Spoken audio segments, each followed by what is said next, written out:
Good day, my friends. We're at 2 Kings chapter 5, verse 10, picking right up. And Elisha sent a messenger unto him, saying, Go and wash in the Jordan 7 times, and your flesh shall come again to you, and you shall be clean. Notes. Now Naaman has sent his entire entourage, and he's this big shot, and he comes in there, and he's basically he's expecting to be waited on, courted, and to receive every possible attention. But Elisha sends a mere messenger out to him and tells him what to do. Verse 11, And Naaman was wroth, and went away and said, Behold, I thought he will surely come out to me and stand and call on the name of the Lord his God, and strike his hand over the place and recover the leprosy. Notes. Now, Naaman was a powerful man, as I've said, and, he thought he warranted more attention than this just somewhat rude, curt dismissal. Entire nations trembled at his very presence, and after all, he was the mightiest military chieftain on the face of the earth at that particular time. Now, all of this stems from pride, which is the crowning sin of the human race. It's the reason that most never really receive anything from God. Every individual must come to the Lord the same way. The great, the rich, the poor, the small, they're all the same to the Lord.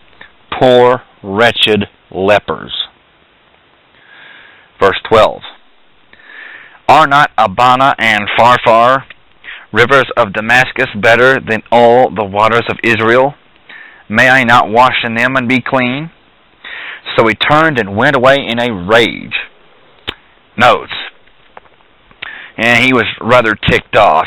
But anyways, actually the two rivers, Abana and Pharpar, were some of the cleanest streams in the entire world. So why is this muddy Jordan where he needs to take a bath? Well, in fact, the Jordan River, at least at that time, was a type of Calvary. It is muddy, and yes, there are other rivers far more beautiful. However, there are no healing qualities in any of the other rivers, as beautiful as they may be, where there is total healing and cleansing in this Jordan.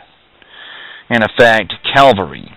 If you've ever seen the Jordan River, or you've ever been to the Rio Grande River, even though they're from considerably great places, the rivers themselves are just nasty and ugly. And that's basically our lives without Christ. Just a muddy wreck. Verse 13. And his servants came near and spoke unto him and said, My father, if the prophet had bid you to do some great thing, would you have not done it? How much rather then when he said unto you, Wash and be clean? Notes. Now, people are always asking, what can I do to earn salvation? If you're a pastor or a preacher, you've no doubt confronted some people who thought that they were just so good that they've earned it somehow. Well, the truth is, most of the world is trying to earn its salvation by good works. But in reality, all one has to do as it regards Calvary is to just simply wash and be clean. Calvary was a rather dirty, muddy thing, but it's the only thing that's going to get you clean. You are dirty, and you need to be washed in the Jordan River, so to speak. Verse 14. Then went he down and dipped himself 7 times in Jordan, according to the saying of the man of God, and his flesh came again like unto the flesh of a little child, and he was clean. Notes. Now, why the number 7? There was nothing magical about the number, only that it denoted God's perfect and total and complete redemption. In other words, it signified a finished work.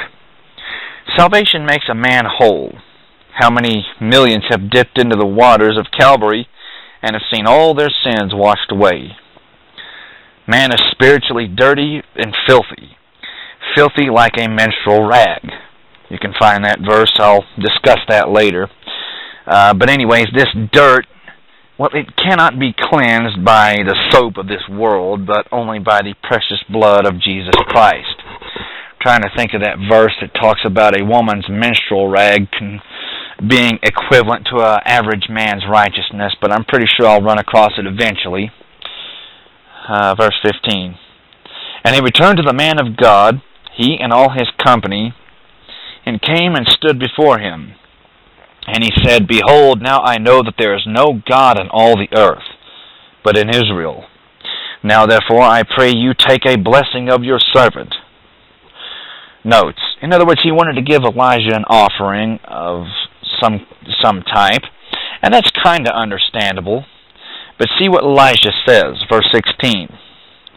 But he said, as Elijah, As the Lord lives, before whom I stand, I will receive none. And he urged him to take it, but he refused. Notes. Now there is some evidence that Elisha did receive offerings at other times, so why not at this time? Well, this entire episode is a picture portrayed of God in His grace. One cannot purchase grace. Money or good works are not the coin of this particular realm, if you know what I mean.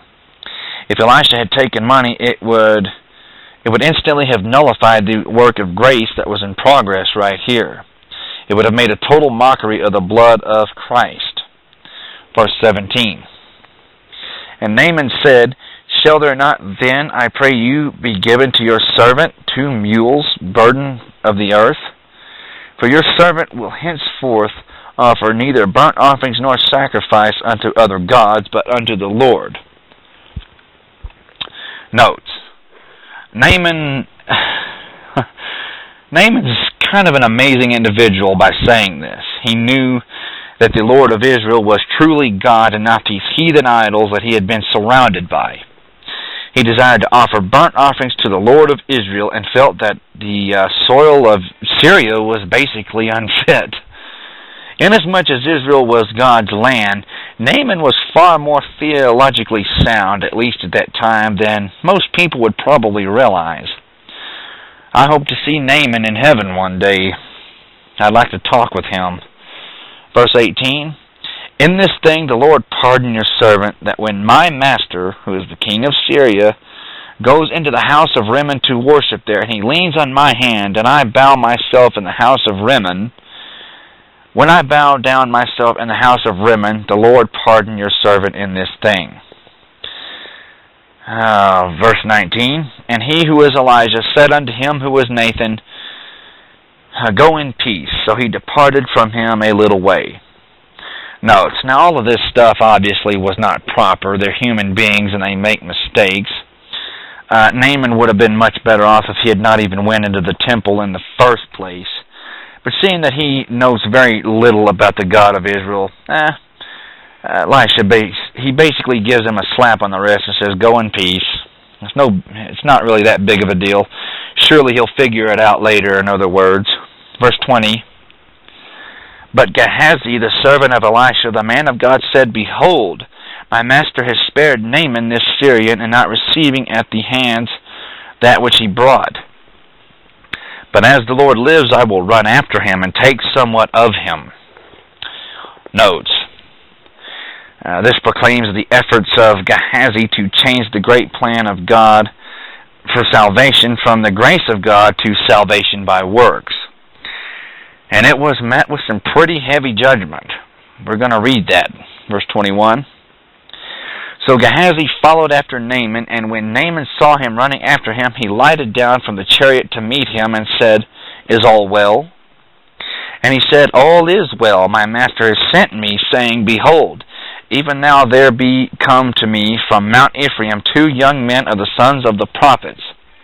Give them, I pray you, a talent of silver and 2 changes of garment. Notes.